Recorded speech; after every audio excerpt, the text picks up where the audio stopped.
Hi friends, నేను దీపక్. ఈరోజు మీకు ఒక ఇమేజ్ని ఎటువంటి సాఫ్ట్వేర్స్ లేకుండా ఎడిట్ చేయడం చూపిస్తున్నాను. చూడండి, ప్రతి ఒక్కరికి కూడా సిస్టంలో ఎంఎస్ వర్డ్ అనేది డిఫాల్ట్గా ఇన్స్టాల్ చేసుకుంటారు. ఇందులో ఇక్కడ పిక్చర్ మేనేజర్ అనే ఆప్షన్ ఉంది, చూసారా? అది కనుక సెలెక్ట్ చేసుకున్నాం అనుకోండి, ప్రతి ఒక్క కంప్యూటర్లో ఇది ఇన్స్టాల్ చేసే ఉంటుంది.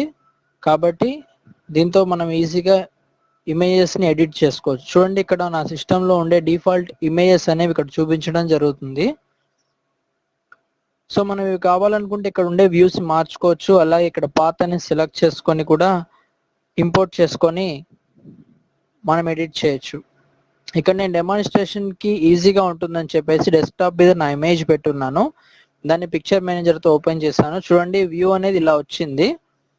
సో ఇందులో ఇక్కడ మనకి ఫైలు, ఎడిట్ ఇట్లా ఆప్షన్స్ ఉంటాయి. ఇందులో మనం ఎక్కువగా యూజ్ చేసే ఆప్షన్ వచ్చేటప్పటికి ఇమేజ్ కూడా కాదు, జస్ట్ దీని వరకు మాత్రమే ఎక్కువగా యూజ్ చేస్తుంటాము.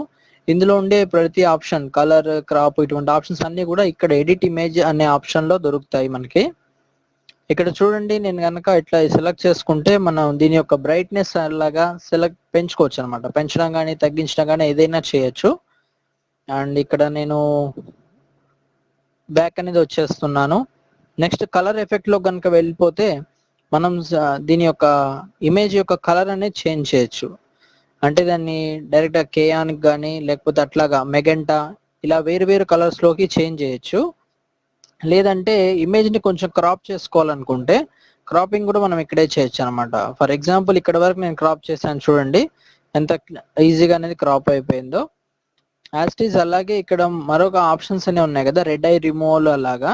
అలాగే రీసైజ్ అనేది కూడా మనకు బాగా ఉపయోగపడుతుంది. చూడండి, నేను ఇక్కడ జస్ట్ ఒక వాల్యూ అనేది ఇచ్చేసి ఓకే చేస్తున్నాను. డిఫాల్ట్గా ఆ వాల్యూకి ఎంతైతే సైజ్ వస్తుందో ఆ సైజ్ అనేది ఇక్కడ వచ్చేస్తుంది అనమాట. ఇలా వచ్చిన దాన్ని నేను ఇప్పుడు ఒకసారి అండు కొట్టేసి బ్యాక్ వచ్చేస్తున్నాను.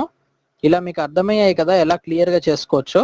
ఇక్కడ చూడండి, సైజ్ కూడా మనము మార్చుకోవచ్చు అనమాట. అంటే కొన్ని అప్లికేషన్స్ అలాంటివి పెట్టేటప్పుడు ఆన్లైన్ అప్లికేషన్ సైజ్ అడుగుతుంది. ఇది 133 KB ఉంది.